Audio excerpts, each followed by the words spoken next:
السلام علیکم friends, welcome to کتاب نگری یوٹیوب چینل۔ کتابوں کی نگری میں خوش آمدید۔ میں ہوں آپ کی ہوسٹ اقرا یاسین، اور آج میں آپ کے لیے لے کر آئی ہوں آسمہ سعید کے قلم سے تحریر کردہ ناول جذبوں کی تجارت کی ایپیسوڈ نمبر 26 کو لے کر۔ اس ایپیسوڈ کو سٹارٹ کرنے سے پہلے آپ کر لیجئے ہمارے چینل کو سبسکرائب، ویڈیو کو لائک اور کلک کر لیجئے بیل آئیکن کو۔ اب آتے ہیں ایپیسوڈ کی جانب۔ جی بتائیں، کیا کہنا چاہتے ہیں آپ؟ امسل نے سینے پر ہاتھ باندھے شہاب سلطان کی آنکھوں میں دیکھا۔ وہی شہاب سلطان امسل کی نیلی آنکھوں میں کھوسا گیا تھا۔ اب آپ بولیں گے یا آپ کا چہرہ دیکھ کر میں جان لوں کہ آپ کیا کہنا چاہتے ہیں؟ امسل نے ارد گرد کے لوگوں کی موجودگی کا احساس کیے بغیر کہا۔ وہیں ایس ایچ او سمیت سب اپنی ہنسی دبا گئے تھے۔ جی آپ آئیں، میں آپ کو سب بتاتا ہوں۔ شہاب سلطان امسل اور زلیخا بیگم کو لے کر ایس ایچ او کے کمرے کی طرف چلا گیا تھا۔ مجھے ایس ایچ او صاحب نے ساری تفصیل بتائی ہے۔ آپ کا معاملہ کوئی اتنا آسان نہیں ہے، اور آپ کے مطابق یہاں آپ کے کوئی رشتہ دار بھی نہیں ہے، ایسا ہی ہے نا؟ شہاب سلطان کی بات پر امسل کا دل کیا وہ اسے سب بتا دے۔ کریم سنجرانی کا شاید یہ بندہ اسے ڈھونڈ نکالے، لیکن دماغ اس بات سے انکاری تھا۔ جو شخص میری فیملی کو چھوڑ کر غائب ہو گیا، میں اب اس کے پیچھے نہیں بھاگوں گی۔ اس سے پہلے زلیخا بیگم شہاب سلطان کو کریم سنجرانی کا بتاتی امسل بول پڑی۔ نہیں، ہمارا یہاں کوئی نہیں ہے، رپورٹ میں سب بتا دیا ہے، ہم یہاں وزٹ ویزے پر آئے ہیں۔ امسل کی بات پر زلیخا بیگم نے بے بسی سے اسے دیکھا تھا، جس کی آنکھوں میں اب امید کی جگہ سرد مہری نے لے لی تھی۔ اوکے، یہ تو کلیئر ہے کہ آپ کا یہاں کوئی نہیں ہے، اور آپ لوگ جہاں بھی رکے ہوں گے وہاں زیادہ دیر نہیں رک سکتے۔ شہاب سلطان اپنی عادت کے مطابق بات کو گھما پھرا کر رہا تھا، جس سے امسل زچ ہو رہی تھی۔ کیا آپ ٹو دی پوائنٹ بات کریں گے کہ آپ کو ہمیں بتانا ہوگا کہ ہم نے صبح کیا کھایا، شام کو کیا کھایا، یا آپ کیا لینے آئے ہیں؟ ہمارے پاس وقت نہیں ہے، آپ جلدی بتائیں جو بتانا ہے۔ امسل کی بات پر شہاب سلطان نے ایک بار پھر اپنی ٹائی کی نوٹ ڈھیلی کی۔ سامنے بیٹھی وہ واحد لڑکی تھی جس کی ہر الٹی بات شہاب سلطان سن کر برداشت کر رہا تھا۔ اوکے، آپ غصہ مت کریں، میں بتاتا ہوں۔ دراصل میرا اپنا بزنس ہے، ہمیں کچھ سٹاف کی ضرورت ہے۔ آپ ہمارا آفس جوائن کر لیں جب تک آپ کے پاسپورٹ نہیں مل جاتے۔ آپ کو جو سیلری دی جائے گی آپ اس سے کوئی بھی رہائش لے لیجیے گا۔ اب یہ سب آپ پر منحصر ہے کہ آپ یوں پولیس اسٹیشن کے چکر لگا کر اپنا وقت ضائع کرتی ہیں اور اپنی فیملی کو پریشان رکھتی ہیں، یا میری آفر پر حامی بھر کر کچھ مہینے آرام سے یہاں رہ سکتی ہیں۔ شہاب سلطان کی بات سن کر امسل سوچ میں پڑ گئی تھی۔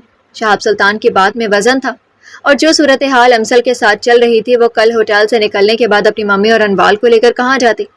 یہ میرا کارڈ ہے، آپ جب چاہیں آنا چاہیں آ سکتی ہیں۔ امسل کو سوچ میں گم دیکھ کر شہاب سلطان نے اپنا بزنس کارڈ اس کی طرف کیا۔ کل تک کوئی رہائش کا انتظام ہو جائے گا کیا؟ اور میں کل ہی آپ کو آفس جوائن کرنا چاہتی ہوں۔ امسل نے ایک سیکنڈ میں ہی فیصلہ کر لیا تھا، اور وہ ایسی ہی تھی، اسے فیصلہ کرنے میں بس ایک سیکنڈ ہی لگتا تھا۔ شیور، کیوں نہیں ہو سکتا؟ آپ جب آنا چاہیں مجھے ایک کال کر دینا، میرا ڈرائیور آپ کو پک کر لے گا۔ شہاب سلطان اپنی کامیابی پر فکر سے سر اونچا کر کے بول رہا تھا۔ وہیں زلیخا بیگم کو شہاب سلطان کی آنکھوں میں بہت کچھ نظر آ رہا تھا۔ نہیں، مجھے آپ کے ڈرائیور کی ضرورت نہیں ہے، میں آپ کو میسج سینڈ کر دوں گی اپنے نمبر سے۔ آپ مجھے ہماری رہائش کا ایڈریس سینڈ کر دینا، ہم وہیں آ جائیں گے۔ امسل کی بات پر شہاب سلطان کرسی سے اٹھ گیا تھا۔ اس نے اپنے کوٹ کا بٹن بند کیا۔ جیسے آپ کی خوشی، مجھے انتظار رہے گا آپ کے میسج کا۔ شہاب سلطان نے سر کو تھوڑا جھکا کر کہا۔ میرا ایک بزنس ڈنر ہے، مجھے جانا ہوگا، نہیں تو میں آپ کو دونوں کو خود ڈراپ کر دیتا۔ شہاب سلطان کی بات پر امسل نے بولنے کے لیے لب کھولے ہی تھے کہ شہاب سلطان کی اگلی بات سن کر وہ دانت پیس کر رہ گئی تھی۔ نہیں، تھینکس نہیں کہنا آپ نے، مجھے یہ شکریہ جیسے الفاظ اچھے نہیں لگتے۔ ایسا لگتا ہے کہ ان الفاظ کے پیچھے کسی کا مطلب چھپا ہے، اور مطلبی لوگ مجھے پسند نہیں ہیں۔ شہاب سلطان اپنی بات مکمل کرتے ہوئے ایک مسکراہٹ زلیخا بیگم پر ڈال کر اجازت لے کر ایسے کوئی کمرے سے باہر نکل گیا تھا۔ وہیں امسل نے اپنے دونوں ہاتھوں میں سر گرا لیا تھا۔ ٹیکسی ڈرائیور کی مدد سے امسل اور زلیخا بیگم نے ایک موبائل اور سم لے لی تھی۔ سم بھی ٹیکسی ڈرائیور کے نام پر تھی، وہ اسی موبائل میں اپنا نمبر بھی سیو کروا کر دونوں کو ہوٹل چھوڑ کر جا چکا تھا۔ رات گہری ہوتی جا رہی تھی۔ ہوٹل کے اس کمرے میں موجود تین نفوس ایک دوسرے سے نظر تک نہیں ملا پا رہے تھے۔ سب کے چہروں پر پریشانی تھی۔ کون کس کو حوصلہ دیتا، یہ الفاظ کسی کے پاس نہیں تھے۔ امسل کمرے کی بالکنی میں رکھی ہوئی کرسی پر بیٹھی، ہاتھ میں شہاب سلطان کا کارڈ پکڑے گہری سوچوں میں گم تھی۔ اس کے دماغ میں کریم سنجرانی کی کہی ایک بات آ رہی تھی۔ آپ میری بیوی ہیں، سب کے لیے یہی کافی ہے۔ کریم سنجرانی کے الفاظ یاد کرتے ہی امسل کا دل بھر گیا تھا۔ کوئی اپنی بیوی کو یوں زندگی کے آدھے راستے میں چھوڑ کر جا سکتا ہے؟ آپ نے ایسا کیوں کیا؟ امسل کا بھرا ہوا دل اب آنسوؤں کی صورت اختیار کر گیا تھا۔ اگر ہم رابطے میں نہیں رہتے، اب 30 سال بعد بھی میرے دروازے پر دستک دیتی تو میں آپ کے ساتھ کھڑا ہوتا۔ میں نے دی تھی دستک آپ کے ہر اس دروازے پر کریم، لیکن آپ نہیں آئے۔ آپ نے تو کہا تھا کہ میں آپ کی ذمہ داری ہوں، تو آپ کیسے اپنی ذمہ داری بھول گئے؟ دھیمی الفاظ میں امسل کے منہ سے کریم سے ڈرانے کے لیے آج پہلی بار شکوہ نکلا تھا۔ وہیں آنسوؤں کی بارش ہاتھ میں پکڑے شہاب سلطان کے کارڈ پر کر رہی تھی۔ امسل سو جاؤ، رات بہت ہو گئی ہے۔ زلیخا بیگم نے بالکنی میں آتے ہوئے امسل کے کندھے پر جیسے ہاتھ رکھا، اسی پل امسل کا ضبط جواب دے گیا تھا۔ وہ کرسی سے اٹھتے ہی زلیخا بیگم کے گلے لگ کر بے آواز رو پڑی تھی۔ بس میری بچی بس، اتنا نہیں روتے، سب ٹھیک ہو جائے گا، مجھے یقین ہے کہ ایک دن وہ اللہ کی ذات سب ٹھیک کر دے گی۔ زلیخا بیگم نے امسل کو اپنے سے الگ کرتے ہوئے اس کے آنسو صاف کیے تھے۔ بیٹھو یہاں اور خود اپنے دل سے پوچھو کہ تمہیں لگتا ہے کہ کریم ایسا کر سکتا ہے؟ وہ تمہیں یوں آدھے راستے میں چھوڑ کر جا سکتا ہے؟ جو سب ہو رہا ہے کیا تمہیں اس پر یقین ہے کہ وہ جان بوجھ کر یہ سب کر رہا ہے؟ وہ تو تب بھی ہمارے ساتھ تھا جب ہمارا کچھ نہیں لگتا تھا۔ اب تو ایک رشتہ ہے تو تم کیوں اس بے یقینی کی کیفیت میں ہو؟ یقین رکھو کریم پر، اپنے شوہر پر۔ زلیخا بیگم نے امسل کو کرسی پر بٹھاتے ہوئے خود دوسری کرسی کھینچ کر اس کے قریب بیٹھ گئی تھی۔ ماحول میں عجیب اداسی تھی، وہی اداسی امسل کے چہرے پر تھی۔ ممی، آپ اب بھی ایسا سوچ رہی ہیں؟ آپ نے خود نہیں دیکھا ہم نے کہاں کہاں نہیں ڈھونڈا ان کو؟ وہ جانتے تھے کہ ہم اس ملک میں، اس شہر میں اجنبی ہیں، پھر بھی انہوں نے ہمارے ساتھ ایسا کیوں کیا؟ اور آپ یقین کی بات کر رہی ہیں؟ ایسی کون سی بات ہے جس پر میں نے ان کا یقین نہیں کیا؟ انہوں نے کہا میں تمہارے ساتھ ہوں، مرتے دم تک میں نے یقین کیا اور مان لیا۔ انہوں نے کہا کہ میرے لیے یہی کافی ہے کہ میں ان کی بیوی ہوں، میں نے پھر یقین کر لیا۔ انہوں نے کہا کہ وہ بغیر کسی قرض کے ہمارے ساتھ ہیں، میں نے یقین کر لیا۔ وہ میرا ساتھ نہیں چاہتے تھے، مجھے انکار کر دیتے، لیکن اتنا بڑا دھوکہ تو مت دیتے۔ ان کے ہر وعدے، ہر دعوے جھوٹے نکلے ممی، وہ شروع سے ہی ہم سے جھوٹ بولتے آ رہے تھے، لیکن میرے دل نے پھر بھی یقین کیا، اور آپ کہہ رہی ہیں کہ میں ان پر یقین رکھوں جو مجھے یوں تنہا چھوڑ کر چلے گئے ہیں؟ پتہ ہے ممی میرا دل کیا چاہ رہا ہے؟ امسل نے اپنے آنسو حلق میں اتارتے ہوئے اپنے دونوں ہاتھوں کے پشت سے اپنے گال پر گرے آنسوؤں کو صاف کرتے ہوئے زلیخا بیگم کی طرف دیکھا، جو ایک تکلیف کے ساتھ اپنی پھول جیسی بیٹی کو یوں محبت میں بکھرتے ہوئے دیکھ رہی تھی۔ میرا دل چاہ رہا ہے ممی کہ میں وقت کو پیچھے لے جاؤں، وہاں جہاں سے یہ سب شروع ہوا تھا، جب میں نے انہیں اپنے دل میں جگہ دی تھی، اور میں وہ سب ختم کر سکوں جو میں نے شروع کیا تھا گزرے وقت میں جا کر۔ لیکن یہ کمبخت رات وقت کبھی کسی کا نہیں ہوتا۔ امسل اتنا غلط نہیں سوچتے، وہ ویسا نہیں ہے جو تم سوچ رہی ہو۔ مجھے بھی پریشانی ہے، لیکن میں جتنا کریم کو جانتی ہوں ویسا نہیں کر سکتا۔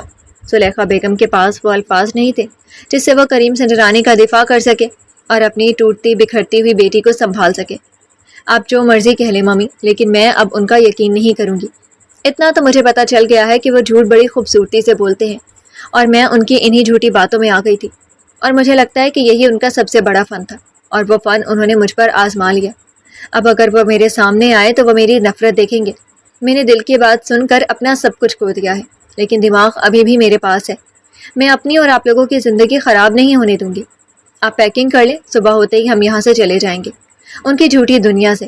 امسل کی بدگمانیاں اور بے تباری کو ایک منزل مل گئی تھی۔ مجھے شروع سے شک و شبہات کا شکار تھی۔ کریم سنجرانی کے حادثے نے اسے ایک راہ دکھا دی تھی، اور وہ اپنے لیے وہ راہ چن چکی تھی جہاں صرف چنگاریاں اور پتھریلے راستے تھے۔ اٹلی کی اس صبح نے سنجرانی فیملی کی خوشی کی نوید سنائی تھی۔ سب سے پہلے حورین کو ہوش آ گیا تھا۔ آفاق جو دن رات حورین کے کمرے کے باہر چکر لگا رہا تھا، جسے کھانے پینے کا ہوش نہیں تھا، وہ بس ایک نظر اپنی محبت کو پھر سے ہنستے ہوئے دیکھنا چاہتا تھا۔ اس پل جہانگیر سنجرانی آفاق کو دیکھ کر بہت کچھ سمجھ گئے تھے۔ ڈاکٹر نے جب حورین کے ہوش میں آنے کا بتایا، سب سے پہلے وہاں بے چینی سے کھڑے وجود نے گھٹنوں کے بل بیٹھتے ہوئے اللہ کا شکر ادا کیا تھا۔ تنزیلہ بیگم آفاق کو دیکھتے ہوئے اس کی آنکھوں میں نمی آ گئی تھی۔ وہیں جہانگیر سنجرانی نے آگے بڑھ کر آفاق کے کندھے پر ہاتھ رکھا تھا۔ اتنے میں مجتبیٰ، جو کریم سنجرانی کے کمرے میں تھا، کریم سنجرانی کے ہوش میں آتے ہی وہ خوشی سے سب کو بتاتے اسی طرف آ رہا تھا۔ جب راستے میں رضا کے ملنے پر وہ اسے بتاتا ہوا فوراً جہانگیر سنجرانی کی طرف بڑھا تھا، وہیں رضا کے قدم کریم سنجرانی کے کمرے کی طرف بڑھے تھے۔ وہ جانتا تھا کہ کریم سنجرانی ہوش میں آتے ہی سب سے پہلے کس کا پوچھے گا، اور ہوا بھی وہی۔ ڈاکٹر کریم سنجرانی کے ارد گرد کھڑے اس کا معائنہ کر رہے تھے، اور وہ مسلسل اٹھنے کی کوشش کر رہا تھا۔ رضا جیسے کمرے میں داخل ہوا، کریم سنجرانی نے اس کی طرف دیکھا۔ کیا کچھ نہیں تھا کریم سنجرانی کی آنکھوں میں۔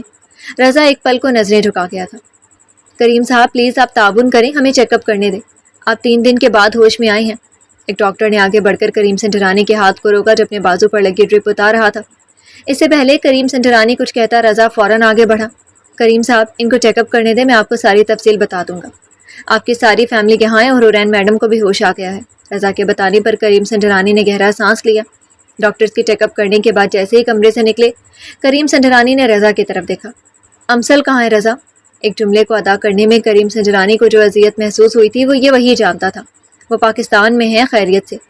رضا نہ چاہتے ہوئے بھی جھوٹ بول گیا تھا۔ اس کے پاس جھوٹ کا سہارا لینے کے علاوہ اور کوئی چارہ نہیں تھا۔ رضا کی بات سن کر کریم سنجرانی نے اپنی آنکھیں بند کر لی تھی اور انہی بند آنکھوں کے سامنے اسے امسل کا چہرہ بار بار دکھائی دے رہا تھا۔ کریم سنجرانی کے ہوش میں آنے کے بعد سب اس کے کمرے میں موجود تھے، سوائے جہانگیر سنجرانی کے جو حرین کے کمرے میں تھے۔ سب اس کی خیریت معلوم کر رہے تھے۔ تنزیلہ بیگم کے تو آنسو نہیں رک رہے تھے۔ مسز جہانگیر، اگر آپ چپ نہیں ہوئی تو مجھے لگتا ہے کہ میں آپ کے اتنے آنسو دیکھ کر پھر سے کومے میں چلا جاؤں گا۔ کریم سنجرانی جو بیڈ کے پشت سے ٹیک لگائے بیٹھا تھا تنزیلہ بیگم کا ہاتھ پکڑتے ہوئے بولا، چپ کر جاؤ تم سب نے تو جیسے مجھے ڈرا ڈرا کر مار دینا ہے۔ ایک طرف حرین اور دوسری طرف تم۔ مجھے اپنے بچے بہت عزیز ہیں۔ اب بس بہت ہو گیا، میں اب تمہیں اٹلی نہیں رہنے دوں گی۔ پہلے تو تمہارے ڈیڈ کہتے تھے، اب میں بھی یہی کہوں گی۔ تنزیلہ بیگم نے اپنے آنسو پونچھتے ہوئے کہا، جیسے آپ کہیں ویسا ہی ہوگا۔ کریم سنجرانی نے تنزیلہ بیگم کے ہاتھ کی پشت پر اپنے لب رکھتے ہوئے کہا، وہ جانتا تھا کہ دنیا میں تنزیلہ بیگم جیسی ماں اسے کہیں نہیں ملے گی۔ وہ اس کی سوتیلی ماں تھی، لیکن کبھی تنزیلہ بیگم نے کریم سنجرانی کو سوتیلے پن کا احساس تک نہیں ہونے دیا تھا۔ مشتبہ ڈاکٹرز نے کیا کہا ہے؟ ہم کب تک پاکستان جا سکتے ہیں؟ کریم سنجرانی کی بات پر کمرے میں آتے جہانگیر سنجرانی کے ساتھ حرین کے قدم بھی رکے تھے۔ ڈیڈ، میں کیا صحیح سن رہی ہوں کہ بھائی پاکستان جا رہے ہیں ہمیشہ کے لیے؟ حرین جو اپنے ڈیڈ کے بازو کا سہارا لے کر ضد کر کے کریم سنجرانی کے کمرے میں آئی تھی، اس کی بات سن کر حرین کے ساتھ ساتھ جہانگیر سنجرانی کے چہرے پر مسکراہٹ چھا گئی تھی۔ جی بھائی، بس کچھ دن اور پھر ہم سب پاکستان چلے جائیں گے۔ مشتبہ نے بات گول کرتے ہوئے کہا، کچھ دن کا کیا مطلب؟ رضا تم بتاؤ۔ کریم سنجرانی نے اس بندے سے پوچھا جس کے پاس اب مزید ایک اور جھوٹ بولنے کی گنجائش نہیں تھی۔ وہ کریم صاحب اگلے ہفتے، مطلب مزید 5 دن۔ رضا کی بات پر کریم سنجرانی اس وقت خاموش ہو گیا تھا۔ وہ جانتا تھا کہ اگر وہ اب بولا تو کوئی اس کی نہیں سنے گا۔ حرین، آؤ یہاں بیٹھو۔ کریم سنجرانی رضا کی بات کا جواب دیے بغیر حرین سے بولا جو دروازے کے قریب ہی کھڑی تھی۔ کریم سنجرانی کی بات پر آفاق نے فوراً مڑ کر دروازے کی طرف دیکھا تھا۔ دونوں کی نظریں ایک پل کو ایک دوسرے سے ملی تھی۔ جہاں آفاق کے دل کو سکون ملا تھا، وہیں حرین کے چہرے کو مسکراہٹ نے چھپا تھا۔ حرین جسے کریم سنجرانی کے پاس آ کر بیٹھی آفاق کمرے سے نکل گیا تھا۔ وہ بس حرین کی ایک جھلک دیکھنے کے لیے بےتاب تھا۔ اب اسے وہ سب معلوم کرنا تھا جس کی وجہ سے اس کی محبت اور اس کا جان سے عزیز بھائی مرتے ہوئے بچے تھے۔ رضا بھی آفاق کے پیچھے چلا گیا تھا۔ بھائی وہ کہاں ہیں؟ حرین نے دھیمی آواز میں کہا، جس سے مشتبہ کے کان کھڑے ہوئے تھے۔ یہ کیا تم دونوں آپس میں سرگوشی کر رہے ہو؟ ہم سب بھی تو یہاں ہیں۔ کیوں ڈیڈ؟ مشتبہ نے جہانگیر سنجرانی کو دیکھا جو کمرے میں رکھے 2 سیٹر صوفے پر تنزیلہ بیگم کے ساتھ بیٹھے اپنے بچوں کو دیکھ رہے تھے۔ یہ ہماری پرسنل بات ہے، اوکے؟ حرین نے آنکھیں سکوڑتے ہوئے کہا، واہ جی کیا بات ہے، دیکھ لیں ممی ڈیڈی، ان دونوں کی فکر میں ہماری جان آدھی ہو گئی تھی اور اب یہ ہے کہ ان کی باتیں پرسنل ہو گئی ہیں۔ مشتبہ کی بات پر جہانگیر سنجرانی اور تنزیلہ بیگم دونوں کے چہروں پر مسکراہٹ آ گئی تھی۔ ان کی خوشی واپس آ گئی تھی۔ ان کی اسی نوک جھوک پر وہ زندہ تھے۔ ایک بہن میں ہی ان بھائیوں کی جان بستی تھی۔ اسی پل تنزیلہ بیگم نے دل سے اپنے بچوں کی خوشی کی دعا مانگی تھی۔ آئے میڈم، یہ آپ کا فلیٹ ہے۔ شہاب صاحب نے کہا ہے کہ اگر آپ کو اور کسی قسم کی ضرورت ہو تو بلا جھجک آپ ان کو کال کر سکتی ہیں۔ امسل صبح ہوتے ہی اپنا سارا سامان لیے شہاب سلطان کے بتائے گئے ایڈریس پر پہنچ گئی تھی جو اس نے رات کو میسج کر کے کنفرم کیا تھا۔ فلیٹ فل فرنش تھا۔ 3 کمروں پر مشتمل فلیٹ اپنی خوبصورتی خود بیان کر رہا تھا۔ شہاب صاحب کا آفس یہاں سے کتنی دور ہے؟ امسل نے فلیٹ کا جائزہ لیتے ہوئے پوچھا۔ جی 15 منٹ کے فاصلے پر ہے۔ ملازم کے بتانے پر امسل چونک گئی تھی۔ ایک پل کو اسے کچھ گڑبڑ لگی، لیکن اسے اپنا وہم سمجھ کر وہ جھٹلا چکی تھی۔ اس کا مقصد بس پاکستان سے جانا تھا۔ اس کے لیے اسے یہاں 1 ماہ رکنا پڑے یا اس سے زیادہ، وہ یہاں سے جانے کے لیے سب برداشت کرنے کو تیار تھی۔ ٹھیک ہے، امسل کہتے ہوئے آگے بڑھی ہی تھی کہ ملازم کے بات پر اس کے اٹھتے قدم وہیں رکے تھے۔ میڈم، شہاب صاحب نے کہا ہے کہ آپ 10 بجے آفس آ جائیں، آپ کا آج پہلا دن ہے تو آپ کے لیے میٹنگ رکھی ہے۔ ملازم کی بات پر امسل نے گردن موڑ کر اس کی طرف دیکھا۔ اوکے۔ کچھ سوچنے کے بعد امسل مختصر سا جواب دے کر آگے بڑھ گئی تھی۔ ملازم کی بات سے صاف ظاہر تھا کہ وہ اسے یہاں سے ساتھ لے کر گاڑی میں آفس لے کر جانے والا تھا۔ زلیخا بیگم اور انوال فلیٹ کا جائزہ لے رہی تھی جب امسل تیار ہو کر ان دونوں کے پاس آئی۔ ممی، میں آفس جا رہی ہوں اور دعا کیجیے گا سب ٹھیک رہے۔ شہاب صاحب کے ملازم نے بتایا ہے کہ ٹیلی فون سٹینڈ کے پاس ڈائری پڑی ہے، اس میں ہر جگہ کا نمبر ہے، آپ کو کوئی ضرورت ہوئی تو اس پر کال کر لیجیے گا، اور میرا نمبر تو آپ کے پاس ہی ہے۔ امسل کہتے ہوئے زلیخا بیگم کی طرف دیکھا جو خاموشی سے امسل کی طرف دیکھ رہی تھی۔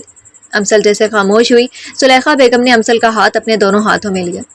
امسل، میں نے آج تک تمہیں کسی بات سے نہیں روکا، کسی کام سے نہیں ٹوکا، لیکن آج یہ سب دیکھ کر میں تمہیں ایک بات ضرور کہوں گی۔ زلیخا بیگم نے فلیٹ کی طرف اشارہ کرتے ہوئے بات دوبارہ شروع کی۔